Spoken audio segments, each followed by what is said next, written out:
नमस्कार दोस्तों। एक लड़की की दुख और दर्द से भरी कहानी। दोस्तों, यह एक लड़की की कहानी है जो कि बहुत लाडली अपने घर की थी।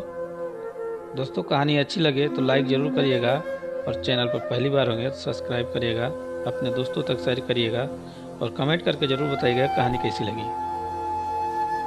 कविता अपने माता पिता की बहुत लाडली थी।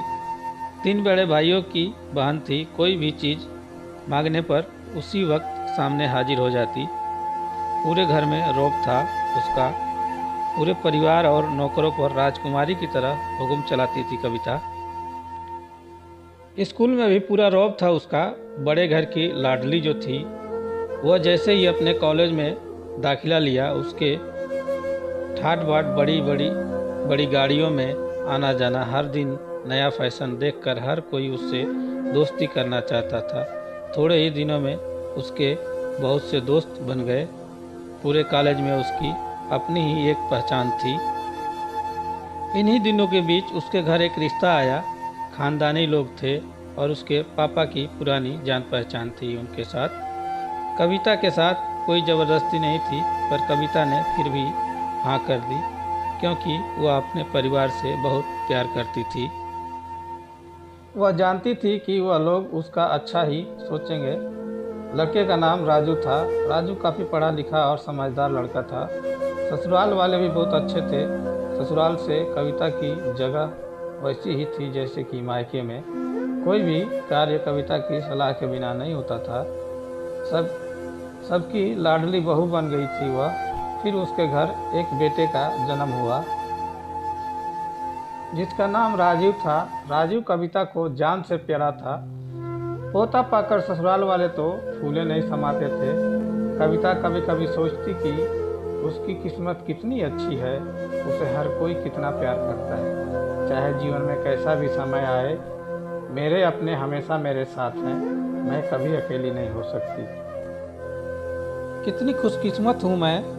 पर शायद कविता की खुशियों को उसकी अपनी ही नज़र लग गई थी। एक दिन वह मायके जाने के लिए जिद कर बैठी। राजू को बहुत काम था, लेकिन वह फिर भी उसे ले गया।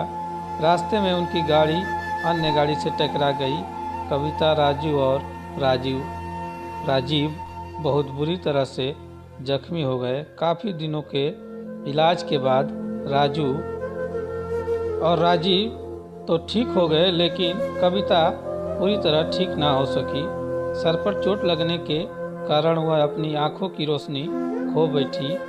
अब कविता की किस्मत जैसे उल्टे पांव चलने लगी। मायके वाले कुछ दिनों तक उससे मिलने आते रहे, फिर कभी कभार फ़ोन करके कैसी है जान लिया करते। धीरे धीरे ये सिलसिला भी कम हो गया। ससुराल वालों की सहानुभूति भी कम होने लगी। घर में किसी को पास बैठने के लिए कहती तो जवाब मिलता, बहुत काम है, अब तुम भी हाथ नहीं बटा सकती। राजू भी चिड़चिड़ा हो गया था। बस राजीव ही था उसके साथ, जिसके साथ हंसते खेलते उसका वक्त गुजरता। एक दिन कविता के हाथ से कुछ सामान गिर गया, जिसकी वजह से राजीव को हल्की चोट लग गई। कविता के सास ससुर ने राजीव को उससे अलग कर दिया कि कहीं उसके ना देखने की वजह से बच्चे का कोई नुकसान ना हो जाए। कविता अंदर से टूट चुकी थी। एक दिन उसने सबके सामने मायके जाने की इच्छा रखी तो राजू उसे तुरंत मायके छोड़ आया, जैसे कि वह भी यही चाहता था। लेकिन राजीव को उसके साथ नहीं भेजा गया। कविता कभी राजीव से दूर नहीं रही थी, पर अपनी कमी के कारण उसने ज़्यादा बहस नहीं की।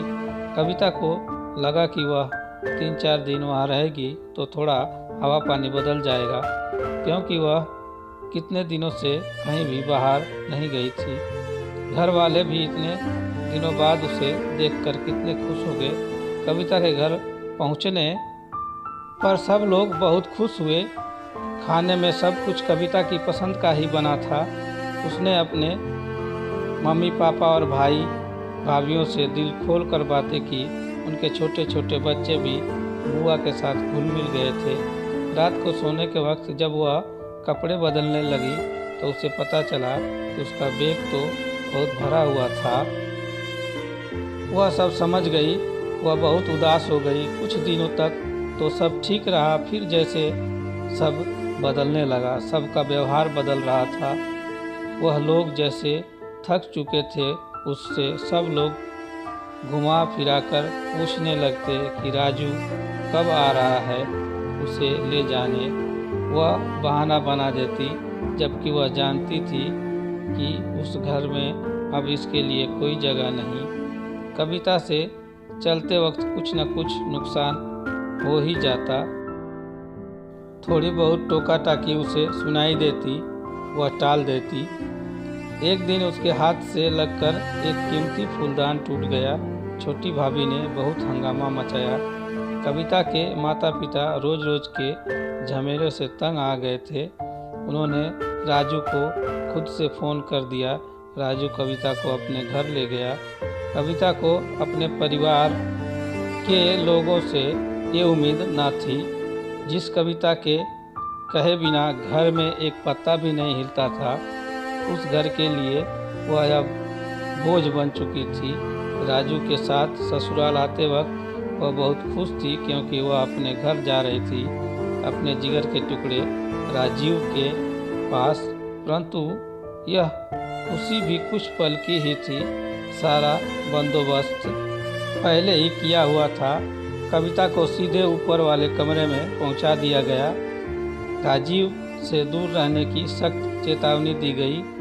एक काम वाली लता को उसकी जिम्मेदारी सौंपी गई, जो उसके खाने पहनने जैसी ज़रूरतों का ध्यान रखती। कविता ज़्यादातर चुप ही रहती। कभी कभी काम वाली लता से थोड़ा बतिया लेती। उसके जरिए राजीव का पता चल जाता। सबकी लाडली बेटी और बहू सबके लिए लाडली से बोझ बन चुकी थी। पूरी कहानी सुनने और पढ़ने के लिए धन्यवाद। दोस्तों, कहानी कैसी लगी? अगर अच्छी लगी तो लाइक करें, चैनल पर पहली बार है तो सब्सक्राइब करें, अपने दोस्तों तक शेयर करें। कहानी कैसी लगी कमेंट में ज़रूर बताएं। धन्यवाद, नमस्कार।